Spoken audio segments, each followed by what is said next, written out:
Breaking ভোটদান ও শান্তিপূর্ণ vote করার জন্য কমিশন এবং কেন্দ্রীয় বাহিনীকে কৃতজ্ঞতা অভিনন্দন জ্ঞাপন করলেন কেন্দ্রীয় স্বরাষ্ট্রমন্ত্রী অমিত শাহ। প্রথম দফা নির্বাচনে রাজ্যে রেকর্ড সংখ্যক ভোটের হার। বৃহস্পতিবার 152টি আসনের ভাগ্য নির্ধারণ করেছে বাংলার জনতা জনার্দন। ভোটের হার রাত পর্যন্ত 92% বেশি ছাড়িয়ে গিয়েছে। নির্বাচন কমিশনের দেওয়া শেষ আপডেট অনুযায়ী এখনো পর্যন্ত প্রথম দফায় পশ্চিমবঙ্গে ভোটদানের হার 92.52%।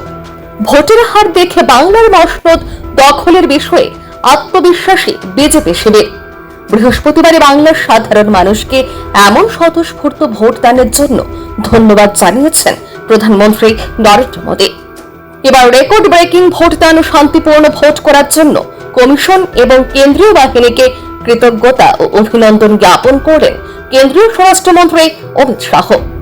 এক্স হ্যান্ডেলে পোস্ট করে অমিত শাহ লেখেন, পশ্চিমবঙ্গে প্রথম দফায় ঐতিহাসিক ভোট গ্রহণের মাধ্যমে গণতন্ত্রের মহোৎসব অংশগ্রহণে সকল রেকর্ড ভেঙে দেওয়ার জন্য রাজ্যের সম্মানিত ভোটারবৃন্দকে আন্তরিক অভিনন্দন জানাই। বাংলার ইতিহাসে অন্যতম শান্তিপূর্ণ ও সুরক্ষিত ভোট গ্রহণ নিশ্চিত করার জন্য মাননীয় নির্বাচন কমিশন, কেন্দ্রীয় বাহিনীর বীর জওয়ান এবং আমাদের পশ্চিমবঙ্গ পুলিশের প্রতি গভীর কৃতজ্ঞতা ও অভিনন্দন জ্ঞাপন করছে। এটি বাংলার সুশাসনের এক নতুন যুগের সূচনার স্পষ্ট পূর্বাভাস। मतदान के सारे बंगाल के रिकॉर्ड तोड़ते हुए बंगाल की जनता ने अभूतपूर्व उत्साह और जोश के साथ बंगाल में परिवर्तन के लिए वोट डाला है। मतदान का जो प्रतिशत सामने आया है वो पूरे देश के लोकतंत्र में भरोसा करने वाले लोगों का उत्साह बढ़ाने वाला है।